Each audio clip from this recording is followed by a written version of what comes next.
একজনই নেতা শেখ হাসিনা, আর আমরা যে যেখানে আছি সবরাই আমরা কর্মী, সমর্থক, শুভাকাঙ্ক্ষী, শুভানুধ্যায়ী। নেতা কিন্তু শেখ হাসিনা, আর কেউ নেতা না। হয়তো তার অর্গানাইজিং স্ট্রাকচারে কাজ করার জন্য তিনি একটা স্ট্রাকচারাল বডি করছেন, কেউ সাধারণ সম্পাদক, কেউ প্রেসিডিয়াম মেম্বার, কেউ joint secretary, that is different thing. আমি নিজে কিন্তু হারুন ভাই আওয়ামী লীগের অতি সাধারণ একজন সদস্য। একসময় আমি পার্টির লিগাল অ্যাফেয়ার্স সেক্রেটারি ছিলাম, এখন আমি একেবারে সাধারণ একজন সদস্য। এই জন্য আমি মনে করি আমি একজন কর্মী। আর ভালোবাসার জায়গাটা হলো, শেখ হাসিনা কিন্তু কে কিভাবে নেবেন জানি না, কিন্তু আমার স্টাডি, আমি প্রায় 40 বছর আইন প্রফেশন এবং রাজনীতি বিশ্লেষণ করি, পর্যবেক্ষণ করি। শেখ হাসিনা নিজের যোগ্যতায় তার রাজনীতির পরিসর কিন্তু 58 বছর, 58 ইয়ার্স তিনি রাজনীতির সঙ্গে ইনভলভ। এর ভিতরে দীর্ঘদিন আওয়ামী লীগের president, prime minister, opposition leader, ছাত্র সংসদের নির্বাচিত ভিপি থেকে শুরু করে প্রতিকূলতা ফেস করা, 20 বার মৃত্যুর মুখোমুখি হওয়া, সর্বশেষ 2004 সালের 21 আগস্ট গ্রেনেড হামলার ভিতর থেকে আল্লাহ রব্বুল আলামিন তাকে বাঁচিয়ে রাখা, 2024-এর 5 আগস্ট নিশ্চিত মৃত্যুর মুখ থেকে আল্লাহ মনে হয় তাকে তার কুদরতি শক্তি দিয়ে বাঁচিয়ে রাখছেন। এই শেখ হাসিনা সম্পর্কে আমার কনসেপ্ট হলো যে তিনি একটা অভিজ্ঞ রাজনীতিক, তিনি দূরদৃষ্টি সম্পন্ন রাজনীতিক, তিনি সর্বোচ্চ পরিশ্রম করা রাজনীতিক, তিনি ইন্ডিয়ান সাবকন্টিনেন্টের সবচেয়ে বেশি সময় রাজনীতির সঙ্গে সম্পৃক্ত থাকা একজন রাজনীতিক। তিনি একজন ভিশনারি লিডার, তার একটা মিশন আছে যে কোথাও টার্গেট নিয়ে যাব। তার চেয়ে বেস্ট পেট্রিয়টিক লোক আপনি চ্যালেঞ্জ করেন, আমি প্রমাণ করতে চাই, তার চেয়ে বেস্ট পেট্রিয়টিক পাবেন না। আপনি একজন প্রফেশনাল ডিপ্লোম্যাট, বেস্ট ডিপ্লোমেসিতে শেখ হাসিনার ধারে কাছাকাছি তার চেয়ে বেস্ট ডিপ্লোমেসিতে পাবেন না। যে লোকটা এইভাবে একটা পড়ে যাওয়া বাংলাদেশ, প্রাকৃতিক দুর্যোগের সিম্বল, দুর্নীতির স্টিগমা লাগানো সেই দেশটাকে যে আজকে অন্ন, বস্ত্র, বাসস্থান, চিকিৎসা, শিক্ষায় যে ফান্ডামেন্টাল নিডসটা সেটা ফুলফিল করে প্রতিটি মানুষের নিডসকে পূরণ করছে। ধরেন আপনার এই টক শোতে দীর্ঘ সময় কথা বলা, ধরেন ছোট্ট করে বলি, 125টা কর্মসূচির মাধ্যমে তিনি সোশ্যাল সেফটি নেটওয়ার্ক বাস্তবায়ন করছেন। অর্থাৎ বিধবার ভাতা, প্রতিবন্ধীর ভাতা, স্বামী পরিত্যক্তর ভাতা, মুক্তিযোদ্ধার ভাতা, 125টি কর্মসূচির মাধ্যমে। যার বাড়ি নাই তাকে উনি নিজের টাকায় বাড়ি করে দিচ্ছেন, যার ভূমি নাই সরকারি ভূমি রেজিস্ট্রেশন করে দিচ্ছেন, যার মুক্তিযোদ্ধা তার ঠিকানা নাই তার জন্য নতুন কোনো ব্যবস্থা দরকার সেটা তিনি করে দিচ্ছেন। হেন কোনো জায়গা নাই যে জায়গায় শেখ হাসিনাকে পাওয়া যাবে না।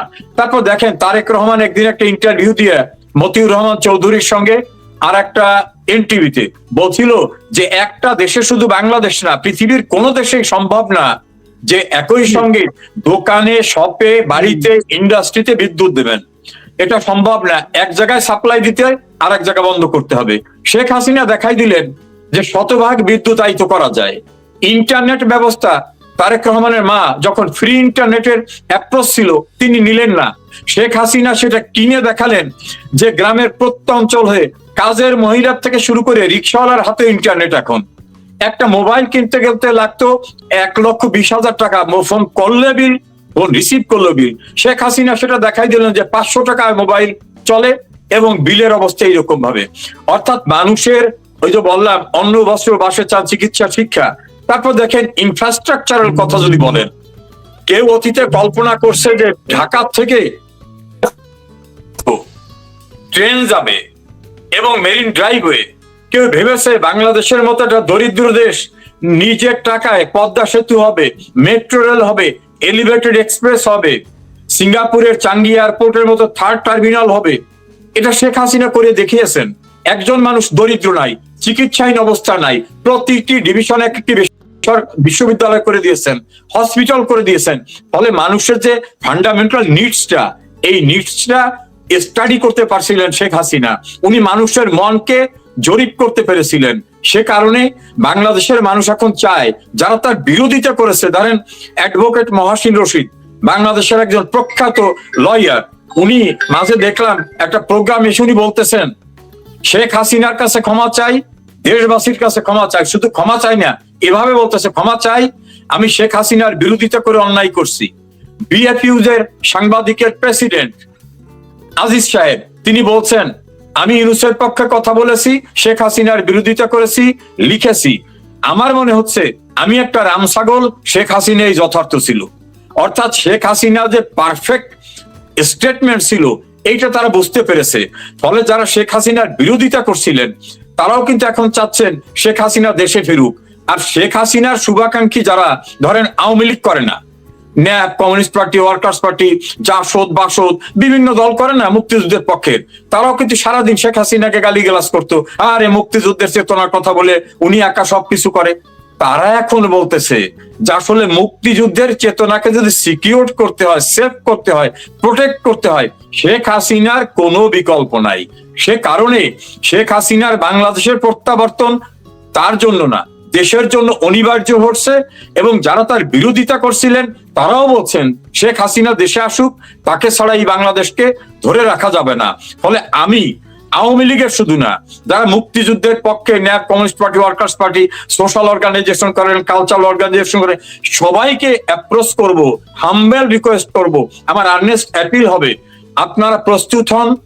আপনাদের মনের কথা শেখ হাসিনা জানেন, তিনি বুঝতে পেরেছেন, তিনি যাবেন। তাকে স্বাগত জানাতে যদি আবার ৭১-এর মতো লড়াই করতে হয়, সে লড়াইয়ের জন্য আমাদের প্রস্তুতি নিতে হবে। আমার মনে হয় লড়াইটা আসলে ওইভাবে লাগবে না। যেটা হলো, বাংলাদেশের সব মানুষ একটা জিনিস বুঝে গেছে, একেবারে ২ কোটির মতো হার্ডকোর পাকিস্তানি ছাড়া, যে রাষ্ট্রটা কোথায় ছিল, কোথায় নিয়ে এসে। আপনি নিশ্চয়ই খেয়াল করেছেন জননেত্রী শেখ হাসিনার শেষ বছরেও কিন্তু জিডিপি গ্রোথ ছিল 6.8%, এটা কিন্তু কোভিডের পরে। আর সেইটা ইউনূসের যে লাস্ট কোয়ার্টার, যেটা এটাতে আমরা দেখলাম যে মার্চ, এপ্রিল, মে, জুন, যে সময় তারেক রহমান প্রধানমন্ত্রী, মাত্র 2.2 জিডিপি গ্রোথ। এরা 6.8 প্রজেক্ট করেছে এই অর্থ বছরের জন্য। কিন্তু আমার ধারণা কোনোভাবেই, আমি যত অর্থনীতিবিদদের সাথে কথা বলি, কেউ কিন্তু 3 থেকে 3.5%-এর বেশি গ্রোথ দেখেন না। আমরা যদি সবকিছুই বাদ দেই, বাংলাদেশের অর্থনীতিটা হচ্ছে ধ্বংস হয়ে গেছে এবং দেশ একটা নীরব দুর্ভিক্ষের দিকে যাচ্ছে। তো এইখানেই তো বোঝা যায় যে আপনি যে কথাগুলো বললেন, প্রধানমন্ত্রী শেখ হাসিনার যে সামাজিক অর্থনৈতিক অবদান, সেগুলো মানুষ কিভাবে আসলে অস্বীকার করবে। দেখেন, আপনি বাংলাদেশের বেকারত্ব দূর করার জন্য শেখ হাসিনার যে ভূমিকাটা ছিল, সেই বেকারত্ব দূর করার 2টা পার্ট ছিল। একটা হলো বিদেশে জনশক্তি রপ্তানি, দ্বিতীয়টা হচ্ছে দেশের অভ্যন্তরে শিল্পের বিকাশ।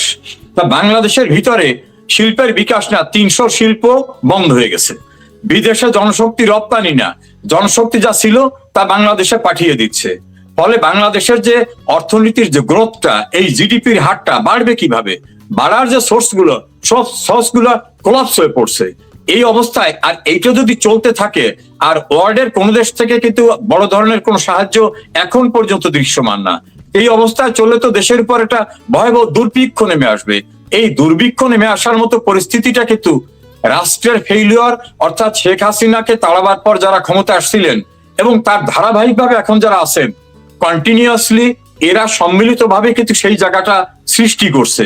ফলে এই জায়গা থেকে রিকভার করতে গেলে এইরকম দূরদর্শী, দৃষ্টি সম্পন্ন বা পৃথিবীর সঙ্গে অ্যাপ্রোচ করে বাংলাদেশকে ডেভেলপ করার জন্য, রাষ্ট্রকে স্টেবল করার জন্য, ম্যান পাওয়ারকে ডিপ্লয় করার জন্য, ম্যান পাওয়ারকে এক্সপোর্ট করার জন্য ভিশনারি একজন লিডারের দরকার, যেটা শেখ হাসিনার বিকল্প বাংলাদেশে এখন পর্যন্ত কেউ দেখাতে পারতেছেন না, দেখাতে পাচ্ছে না। আর একটা হলো, এদের সাথে তো ইতিহাসটাও নাই, সভ্যতাটাও নাই। 2024-এর পর আমরা যেভাবে দেখছি জঙ্গিরা সারা বাংলাদেশ চষে বেড়াচ্ছে। আমি বারবার বলি, তারেক রহমান সাহেব যদি উনি সিনসিয়ার হন যে উনি বাংলাদেশে বিদেশি বিনিয়োগ আনবে, তার প্রথম পদক্ষেপই হবে এই যে জঙ্গি ফুয়াদ, শাহরিয়ার, এই যে বাংলাদেশ চষে বেড়াচ্ছে, ঢাকা শহর চষে বেড়াচ্ছে এই জঙ্গিগুলো, এবং তাদের ছত্রছায়া আরো বিভিন্ন রকম, প্রথমে তো এদের আটক করতে হবে, না হলে বিদেশিরা তো আর এমনি এমনি বিনিয়োগ করবে না। আরো তো অনেক পরিবর্তনের দরকার আছে, কিন্তু এইটা তারা কিভাবে পরিবর্তন করবে? এটা তো তারা তো একসাথে সহযোগী 2024-এ জঙ্গি উত্থানে।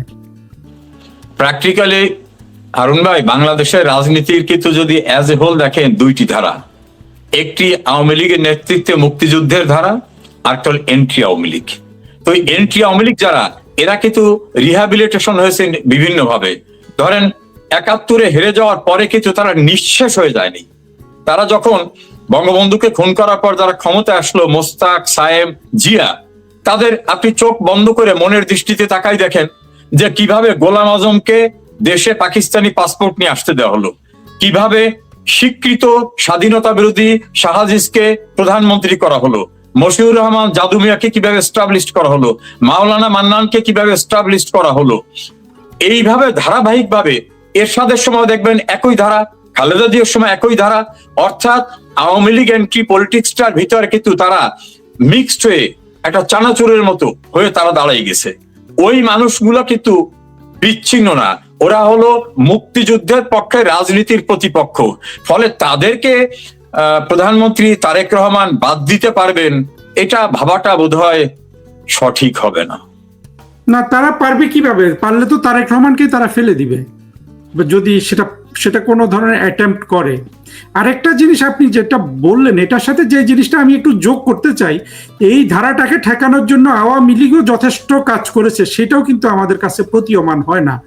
কারণ আওয়ামী লীগ যতটা অর্থনৈতিক উন্নয়নের দিকে গেল, সেইভাবে যদি এই যে একটা অন্ধকার শক্তি যারা বঙ্গবন্ধুকে খুন করলো, যারা ঠিক আবার এই আওয়ামী লীগের সময়ও একইভাবে যারা বেড়ে উঠলো, আবার 24-এর জঙ্গি উত্থান করলো, তাদের সম্পর্কে আমাদের, বিশেষ করে আওয়ামী লীগ যেহেতু একমাত্র মুক্তিযুদ্ধের পক্ষের সত্যিকারের রাজনৈতিক দল এবং শক্তি, যেটা আপনিও বলেছেন, যেটা আমিও বিশ্বাস করি, আমার মনে হয় যে আওয়ামী লীগের পলিসিতে আগের মতো সেই সহনশীলতা থাকবে। আমরা তো আর ওদের মতো রাস্তায় মানুষ পিটিয়ে মারবো না, কিন্তু এই ধারাটার রাজনৈতিক ক্ষমতা, অর্থনৈতিক ক্ষমতা, এটাকে কিন্তু যথেষ্ট কমিয়ে দেওয়ার পলিসি কিন্তু আওয়ামী লীগকে নিতে হবে।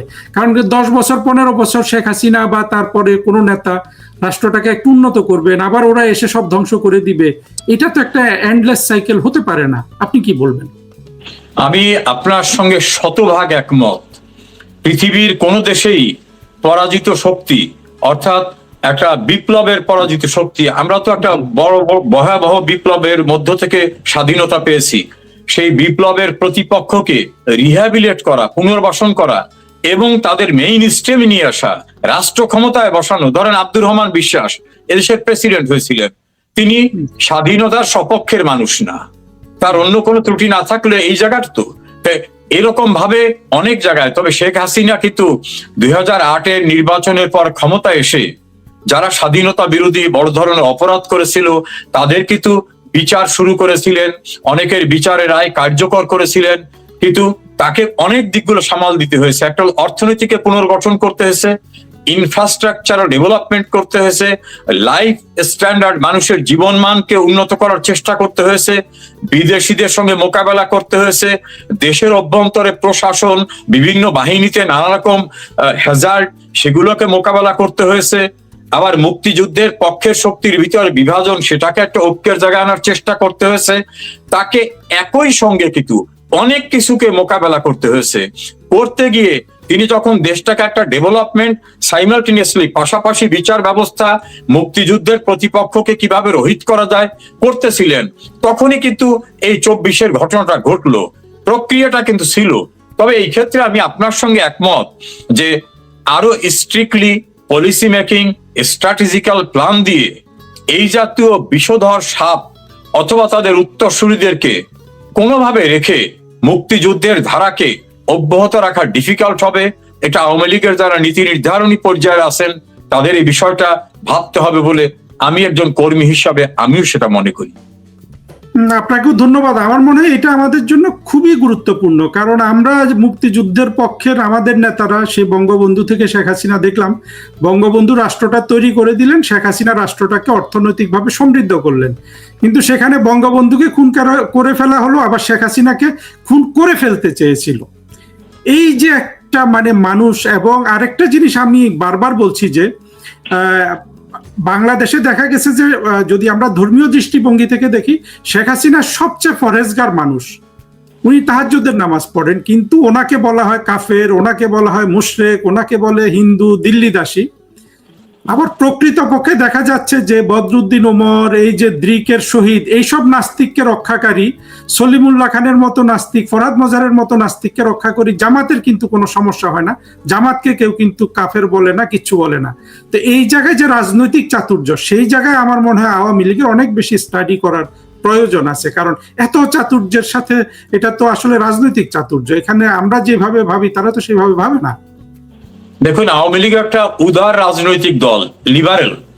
এই জন্য আওয়ামী লীগ দেখেন, পূর্ব পাকিস্তান আওয়ামী মুসলিম লীগ থেকে এই মুসলিম শব্দটা বাদ দিয়ে এটা সেকুলার স্ট্যাটাসে আওয়ামী লীগকে নিয়ে আসছেন। সেই সময় কিন্তু কট্টরপন্থী অনেক নেতারা বঙ্গবন্ধুকে ছেড়ে চলে গেছেন। আপনার স্টাডি করে দেখবেন, হোসেন শহীদ সোহরাওয়ার্দী তিনি ঠিকই শান্তি সম্মেলনের নামে চলে গেলেন বাইরে, মাওলানা আব্দুল হামিদ খান ভাসানী চলে গেলেন, শেরে বাংলা একে ফজলুল হক সক্রিয় রাজনীতি থেকে চলে গেলেন। একজন ইয়াং বঙ্গবন্ধুর কাছে কিন্তু সব দায়িত্ব। বঙ্গবন্ধুকে যে প্রতিকূলতা মোকাবেলা করতে গিয়ে বাংলাদেশের স্বাধীনতার সপক্ষের স্ট্যাটাসটাকে সামনে নিয়ে আসতে হয়েছে, এটা কঠিন ছিল। ওইখানে এই যে যারা একটা কট্টর মানসিকতা, আপনি সিম্পলি দেখেন লিবারেশন ওয়ারের সময় একটা পক্ষ কিন্তু মুক্তিযুদ্ধকে সাপোর্ট করে নাই, তারা কট্টর চাইনিজ পন্থী ছিল। তারা বলতো যেটা শ্রেণী শত্রু, শ্রেণী সংগ্রাম, এই শ্রেণী সংগ্রামের নাম দিয়ে তারা সেদিন কিন্তু মুক্তিযুদ্ধের বিপক্ষে অবস্থান নিয়েছিল। অর্থাৎ তারা কিন্তু মুক্তিযুদ্ধ কালীন সময়ও পক্ষে ছিল না। এই জাতীয় মানুষগুলোকে কিন্তু মোকাবেলা করতে হয়েছে পর্যায়ক্রমে। এই পর্যায়ক্রমে করার সময় কিন্তু অনেক সময় আমাদের মুক্তিযুদ্ধের পক্ষে ধরেন জাসদ বিভাজিত হয়ে আলাদা একটা দল হয়ে গেল। যারা সমাজতান্ত্রিক চিন্তা চেতনায় তারা ন্যাপ মুজাফফর, কমিউনিস্ট পার্টি আবার ভাবে বিভাজিত হয়ে গেল, জাসদের একাধিক উইং হয়ে গেল। সব মিলে মুক্তিযুদ্ধের পক্ষের শক্তির বিভাজন হয়েছে, কিন্তু মূল জায়গাটা কিন্তু বিভাজন যারা বিপক্ষের ওদের কিন্তু বিভাজন হয় নাই, মুক্তিযুদ্ধের পক্ষের বিভাজন হয়েছে। এই এতগুলো চতুর্মুখী প্রতিকূলতাকে কিন্তু শেখ হাসিনাকে মোকাবেলা করতে হয়েছে। হয়তো ভবিষ্যতে আল্লাহ রহমত করলে স্ট্র্যাটেজিক্যাল প্ল্যান নিয়ে স্টাডি করে এই বিষয়গুলোকে আরো গভীরভাবে দেখতে হবে। সেটাই আমরা আসলে ভবিষ্যতের দিকে এখন তাকাতে হবে। অতীতে আমাদের যদি যা হয়েছে তো তা হয়েই গেছে। আর আপনি ওই জায়গাটা কি আরেকটু আমরা ফিরে আসতে পারি যে জননেত্রী শেখ হাসিনা যে দেশে ফিরবেন, আওয়ামী লীগের ভবিষ্যৎ কর্মপদ্ধতি কৌশল সম্পর্কে কিছু জানাবেন আমাদেরকে? দেখুন, কর্মপদ্ধতি কৌশল এই সব বিষয়গুলো উনি আমাদের সুপ্রিম লিডার, উনি জানেন। আমি শুধু এতটুকু বুঝি উনি দেশে যাবেন, উনি সিদ্ধান্ত নিয়েছেন। আর উনি দেশে যাওয়া মানে বাঙালি জাতির জন্য একটা আশীর্বাদ হবে। যেমন উনি 1981 সালে যে মে মাসে দেশে গেলেন, মুক্তিযুদ্ধের বাংলাদেশটাকে টার্ন হলো। এবার উনি যখন যাবেন এটা হবে একটা টার্নিং পয়েন্ট। তো দেশের মুখিয়ে থাকা, অপেক্ষায় থাকা সব মানুষগুলোকে বাংলাদেশে ফিরে যাওয়ার জন্য, শেখ হাসিনাকে স্বাগত জানাবার জন্য যার যেখানে যেভাবে প্রস্তুতি নিতে হবে সেই প্রস্তুতি এই আপনার এই ইউটিউবে টক শো বা অন্যভাবে বলা সম্ভব নয়। আমরা সকলকে সকল প্রকার প্রস্তুতি থাকতে হবে। মনে রাখতে হবে 71-এর পরাজিত শত্রুরা 75-এ বঙ্গবন্ধুকে হত্যা করতে চেয়েছে, 71-এর পরাজয়ের প্রতিশোধ নিতে। 2004 সালের 21 আগস্ট অ্যাটেম্প্ট নিয়েছিল ওই 71-এর পরাজয়ের প্রতিশোধ নিতে। 2024-এর জুলাই আগস্টের তাদের যে স্টেপসটা ছিল, যেটা এখন স্বীকৃত, সেটা ছিল মেটিকুলাস ডিজাইনের একটা কনস্পিরেসি। ফলে এই পরাজিত শত্রুদের মোকাবেলা করতে হলে যে যে প্রস্তুতি নিতে হয় সেই প্রস্তুতি সাংগঠনিকভাবে, দলগতভাবে মুক্তিযুদ্ধের পক্ষের সকলে মিলে নিতে হবে। আমরা সেভাবে কাজ চলছে এবং আমার বিশ্বাস সংগঠনের ভিতরে কাজ চলছে, সংগঠনের বাইরে যারা আছেন তারা কাজ করছেন, অন্যান্য সংগঠনে যারা আছেন, সাংস্কৃতিক সংগঠনে, স্বেচ্ছাসেবী সংগঠনে যারা আওয়ামী লীগ করেন না কিন্তু মুক্তিযুদ্ধের পক্ষের, তারাও সবাই কাজ করছেন। আমাদের দরকার এখন ঐক্যবদ্ধ প্রয়াস, কোন রকম বিরোধ না, বিবাদ না, কেউ কারো সমালোচনা না। এই ক্রান্তিকালে যে যেখান থেকে যতটুকু কন্ট্রিবিউট করতে পারি, একটা কথা বলে যদি রিক্সাওয়ালাকে কনভিন্স করতে পারি সেটা একটা কাজ। একটা প্রতিপক্ষকে তার ত্রুটি ধরিয়ে দিয়ে যদি তার ত্রুটির কথা তুলে ধরতে পারি সেটা একটা কাজ। এভাবে যে যেখান থেকে যতটা পারি সেভাবে আমাদের কাজ করা দরকার, এখন খুবই জরুরি। আরেকটা জিনিস নিশ্চয়ই স্যার লক্ষ্য করেছেন যে তারেক রহমানের সরকার কিন্তু কোনো জায়গায় কোনো সাফল্য দেখাতে পারছেন না। একমাত্র একটা জায়গায়, যে আওয়ামী লীগ নিধনের যেই প্রক্রিয়াটা ইউনূস শুরু করে দিয়ে গেছিল সব জায়গায়, সেটা যথেষ্ট সাফল্যের সাথে হচ্ছে অব্যাহতভাবে, কিন্তু অর্থনীতিতে কোনো কিছু নাই, দেশের কোনো জায়গায় মানুষ কোনো আশা পাচ্ছে না। আর বৈদেশিক নীতিতেও দেখা যাচ্ছে যে তারেক রহমানের সরকারের একটা ত্রিশঙ্কু অবস্থা, এবং আমাদের যেটা বৈদেশিক নীতি ছিল, আমাদের বলতে যেটা সবচেয়ে আমি বলবো যে প্রজ্ঞাবান বৈদেশিক নীতি ছিল বঙ্গবন্ধুর কথা, সেটা যে সকলের সাথে বন্ধুত্ব, কারোর সাথে বৈরিতা নয়, সেইটা পরিত্যাগ করে এখন তারা যে ধরনের অবস্থা করছে, তাতে আরেকটা জিনিস সাথে আমি যোগ করতে চাই যে সবসময় বলা হতো যে আওয়ামী লীগ শেখ হাসিনা বাংলাদেশ ভারতের কাছে বিক্রি করে দিয়েছে। এটা আমি বহু জায়গায় বলেছি, দেখা গেছে যে প্রকৃত প্রস্তাবে বাংলাদেশ একবারই বিক্রি হয়েছে, সেটা হলো মার্কিন যুক্তরাষ্ট্রের কাছে, এবং যেটা ইউনুস করে দিয়ে গেছে। বোঝা যায় যে এখানে অন্যান্য দলগুলা বিএনপি, জামাত, এনসিপি এদের কিন্তু এদের সাপোর্ট ছিল, না হলে এই কাজটা হতে পারে না। পুরো জিনিসটা মানুষ তো বুঝতে পারছে, মানুষকে আসলে মানুষ এখন এই পুরো একটা অগ্নুৎপাতের উপর মানুষ দাঁড়িয়ে আছে। এই জায়গাটায় আসলে জননেত্রী শেখ হাসিনা আসলেই কেবল এটা ঠিক হবে, না আসলে যে ঠিক হবে না এটা মানুষ বুঝতে পারছে, কিন্তু অপপ্রচার কিন্তু চলে যাচ্ছে এবং তারা যথেষ্ট আতঙ্কিত, কিন্তু অপপ্রচারে ওদের গলা অত্যন্ত উঁচু। আপনি বোধহয় এই জিনিসগুলো লক্ষ্য করেছেন, আমি শিওর, কারণ আপনার বক্তব্য থেকে আমরা এগুলাই শুনি সবসময়। দেখেন, যারা বলতো গোলামি না আজাদি, আজাদি আজাদি, দিল্লি না ঢাকা, ঢাকা ঢাকা বলতো, সেই গোলামি না আজাদি যারা বলতো তারা দেশটাকে গোলাম করে দিয়ে গেল। ওই সময় যারা শেখ হাসিনাকে সরালো তারা দেশটাকে গোলাম করে দিয়ে গেল নির্বাচনের এক সপ্তাহ পূর্বে সমস্ত আকাম কুকাম করে। এবং তাদের যে এক্সটেনশন গভর্নমেন্ট, আমি এক্সটেনশন বলছি এই কারণে যে একটা পরিকল্পিত প্ল্যাটফর্মের ভিতর থেকে এগুলো করানো হয়েছে, তারা সেটাকে অ্যাপ্রুভ করলো। আর তাদের স্বার্থটাকে যদি শেখ হাসিনা কোনোভাবে অ্যাপ্রুভ করতো, শেখ হাসিনা পার্লামেন্টে, দলে, মিটিং এ, বিভিন্ন জায়গায়, ক্যাবিনেটে বলতেন যে একটি বড় রাষ্ট্র এই চাই, এই চাই, এই চাই, আমি যদি তাদের এগুলো কনসেন্ট দিই বা এগ্রি করি তাহলে আমি অনন্তকাল ক্ষমতায় থাকতে পারবো, কিন্তু আমি জাতির জনকের মেয়ে, আমি বাংলাদেশের স্বার্থ বিকিয়ে দিয়ে কোনো ক্ষমতায় থাকবো না। সে কারণেই কিন্তু তাকে মেটিকুলাস ডিজাইনের মাধ্যমে ক্ষমতার থেকে সন্ত্রাসী উপায়ে সরিয়ে দেওয়া হলো বিশাল বিনিয়োগের মধ্য থেকে। তারপর তারা যারা আসলেন তারা তো গোলাম হয়ে গেছেন, গোলামি চুক্তি করেছেন। এখন তারা না রাশিয়া, না আমেরিকা, না পাকিস্তান, কোথায় যাবে দিশাহারা অবস্থার ভিতর পড়েছে। আর এদের মেইন পারপাসটা হচ্ছে যারা এদেরকে ক্ষমতায় বসাবার এই যে ডিজাইনটা করছে, তাদের ইন্টারেস্টটাকে সিকিউর করা, সেটা করতেছে। তবে বাংলাদেশের হারুন ভাই, বাংলাদেশের ৩৫০০ বছরের ইতিহাস সম্পর্কে তথ্য পাওয়া যায়। এই দেশটা কিন্তু দ্রোহের আগুনে বারবার ফুসে উঠছে। এইটা দেশটাকে কিন্তু কেউ হজম করতে পারে নাই। বর্গিরা পারে নাই, মোগল হালাকু চেঙ্গিস খানরা পারে নাই, পাকিস্তানিরা পারে নাই, ইংরেজরা পারে নাই। যারাই যা করুক না কেন, আবার একটা দ্রোহের আগুন, ওই যে আগ্নেয়গিরির সুপ্ত লাভা যখন উদ্গীরণ হয় তখন ওর সামনে কিছু টেকে না। সেই সময়টা সামনে আসতেছে, আবার আমরা ফিরে দাঁড়াবো, আবার আমাদের ঋত গৌরবকে পুনরুদ্ধার করতে হবে। তো দুঃখজনক হলো যে একটা দেশকে এতবার এত ত্যাগ স্বীকার করতে হচ্ছে, পৃথিবীর অন্য কোনো দেশকে করতে হচ্ছে না।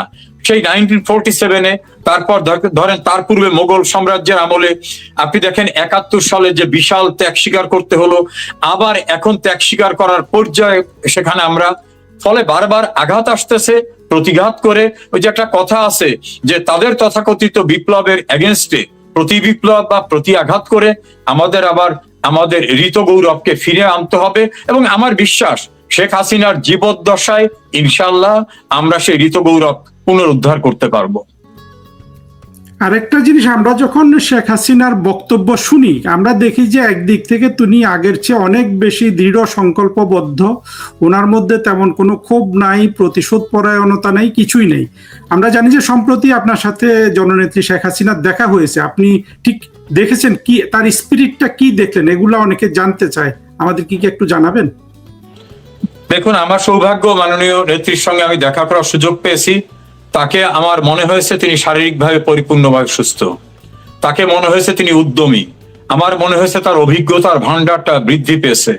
তার সঙ্গে আলাপ করে মনে হয়েছে তিনি রাষ্ট্রের যে করুণ অবস্থাটা, এটা নিয়ে তিনি উদ্বিগ্নই শুধু না, উৎকণ্ঠিত, এবং কিভাবে এখান থেকে ওভারকাম করা যাবে সেটা তিনি প্ল্যান চক আউট করতেছেন। এবং তিনি যে দেশে ফিরে যাবেন, মানুষের কষ্ট সেটা তিনি শেয়ার করে বলেছেন কোথায় ছিল বাংলাদেশ, সেখান থেকেই বাংলাদেশকে তিনি কোন অনন্য উচ্চতায় নিয়ে আসছেন। সেই বাংলাদেশকে এখন কোথায় নিয়ে অবদমিত অবস্থার ভিতর রাখা হয়েছে, এই টোটাল বিষয়গুলো মনে হচ্ছিল যেন তিনি একটা লাইফ এনসাইক্লোপিডিয়া, সমস্ত কিছু তার মাথার ভিতর আছে। এবং তিনি বারবার বলছিলেন যে আমি যতদিন প্রোগ্রাম করি, দিনে 2টা 3টা 4টা প্রোগ্রাম করি, আমি সবাইকে বলতেছি তোমরা ঘুরে দাঁড়াও, আমাদের সবকিছু ফিরিয়ে আনতে হবে, তোমাদের মাথা তুলে দাঁড়াতে হবে। তবে একটা জিনিস তার ভিতরে আমি দেখি, 2001 অক্টোবরের নির্বাচনের পরে বিএনপি যে সারা দেশে ভয়াবহ সন্ত্রাস, নৈরাজ্য, এই যে পূর্ণিমা, সীমা সাহার ধর্ষণ সহ যে ভয়ঙ্কর ঘটনা ঘটিয়েছিল, বিভৎস ঘটনা ঘটিয়েছিল, 2008 সালের বিজয়ের পরে শেখ হাসিনা কিন্তু আওয়ামী লীগকে বিজয় মিছিল করতে দেন নাই। কেউ কেউ জানতে চাইছিল কেন, বলে এই বিজয় মিছিলের নামে এত সিরিয়াস হয়ে যাবা তোমরা, যেটা প্রতিশোধ হয়ে যাবে। আমি চাই না প্রতিশোধ। দেখেন, তার বাবা পৃথিবীর সবচেয়ে বড় সম্পদ, বাবা, তার বাবা মায়ের হত্যাকাণ্ডের বিচার তিনি স্পেশাল ট্রাইব্যুনালে করেন নাই, দ্রুত বিচার ট্রাইব্যুনালে করেন নাই। সেই বিচার শেষ হতে লেগেছে 36 বছর, 36 ইয়ার্স। উনি চাইলে তো 15 দিনই বিচার শেষ হয়ে যেত। কাজে উনি আইন হাতে তুলে নিতে চান না, তড়িঘড়ি করতে চান না, স্বাভাবিক প্রক্রিয়া সবকিছু করতে চান। এমনকি ওনাকে হত্যার চেষ্টা, যেখানে 22 জন লোক মারা গেল, জিল্লুর রহমান স্ত্রী সহ, সেই 21 আগস্টের গ্রেনেড হামলার মামলাটাও স্বাভাবিক প্রক্রিয়া নিয়ে বিচার করেছেন। আমার কাছে মনে হয়েছে উনি প্রতিহিংসা পরায়ণ না, উনি উনি সিস্টেমের ভিতরে সবকিছু করতে চান। উনি বলেন যে আইন হাতে তুলে নেওয়া ঠিক হবে না, বিচার আছে, আইন আছে, সেই প্রক্রিয়ার ভিতর থেকে আমাদের এটা করতে হবে। একটা জিনিস আমার খুব অবাক লাগে, আপনার থেকে একটু জানতে চাই, এই যে বঙ্গবন্ধু কন্যা শেখ হাসিনা এত প্রাণশক্তি কোথায় পান? উনি যখন সরকারে ছিলেন তখনও উনি 20, 22, 18 ঘন্টা প্রতিদিন কাজ করতেন। এখনো তিনি যেভাবে আপনার বিরতিহীন মিটিং করছেন তার কর্মীদের সাথে, নেতাদের সাথে, এবং আপনি যে প্ল্যানগুলোর কথা বললেন, এটা তো একটা অভাবনীয় এবং অবিশ্বাস্য বিষয়, কিন্তু যেটা বাস্তব। কোথায় পান, মানে এই প্রাণ শক্তিটা কোথা থেকে আসে? দেখুন, এটা আমার কাছেও বিস্ময়কর মনে হয়। পার্লামেন্টে আমরা গিয়ে অনেক সময় দীর্ঘক্ষণ বসে থাকলে মনে হতো তন্দ্রাচ্ছন্ন হয়ে যাচ্ছি, আর উনি পার্লামেন্টে প্রতিটি মেম্বারের বক্তব্য শুনতেছেন, রুলিং পার্টি, অপোজিশনের, আর এত বড় উঁচা ফাইল নিয়ে সব ফাইল দেখতেছেন, ফাইলে লাইন বাই লাইন চেক করে কোথায় একটা শব্দ চেঞ্জ হবে করে দিচ্ছেন। উনি তার যে অদম্য একটা শক্তি, তার যে ভিতরে যে একটা, আমার মনে হয় যে আল্লাহ প্রদত্ত একটা ঐশ্বরিক শক্তি আছে, যে এই বয়সে তার কোনো ক্লান্তি নাই। এই যে আমরা যারা গিয়েছিলাম, আমরা প্রায় 5.5 ঘন্টা ছিলাম, একটা মিনিটের জন্য তাকে ক্লান্ত মনে হয়নি। তার মনে হয়েছে যে তার সাহস, মানে আমরা টায়ার্ড হয়ে যাচ্ছি, উনি টায়ার্ড হয়ে যাচ্ছেন না। এটা মনে হয় আল্লাহ হয়তো বাঙালি জাতির জন্য সৌভাগ্য যে ওনাকে এরকম একটা অকল্পনীয়, মানে অচিন্তনীয় শক্তি এবং সেই রকম একটা জিনেটিক অবস্থা আছেন। ওনার বাবাও কিন্তু এরকম পরিশ্রমী করতেন। তো কোনো কোনো ক্ষেত্রে অনেকে তার বাবার কলিগরা বলছেন যে বঙ্গবন্ধুর চেয়ে শেখ হাসিনা আরো বেশি সিরিয়াসলি পরিশ্রম করা। কেউ কেউ তো বলছেন যে বঙ্গবন্ধু জাতীয়তাবাদী নেতা ছিলেন, ফলে নিরিখটা ছিল ওয়াইড স্কেলে, আর শেখ হাসিনা স্টেটসম্যান হয়ে তিনি একেবারে নখদর্পণে টু দি পয়েন্টে সবকিছু দেখেন। এমনকি আমি তো ক্যাবিনেটে ছিলাম, একনেকে ছিলাম, কোন এলাকায় ভালো বালু আছে ওটা উনি বলতে পারতেন, নাই পূর্ব ধলায় ভালো বালু আছে, পূর্ব ধলা কোথায় ওটা ওনার মাথার ভিতরে আছে, ওই এলাকার এমপির মাথায় নাই। মানে বাংলাদেশটা টোটালটা তার মাথার ভিতরে আছে। এইটা স্টাডি করতে হয়, মানুষকে স্টাডি করতে হয়, তৃণমূল থেকে শুরু করে খেটে খাওয়া মানুষ, নিম্ন মধ্যবিত্ত, মধ্যবিত্ত, ধনিক শ্রেণী, শহর নগর বন্দর, সবাইকে স্টাডি করে ওনার ভিতরে একটা অদম্য স্পৃহা তৈরি হয়েছে মানুষের জন্য কাজ করার। সে কারণেই বোধহয় ওনার স্পিরিটটা, ওনার ইচ্ছা শক্তিটা আনপ্যারালাল, অবিশ্বাস্য।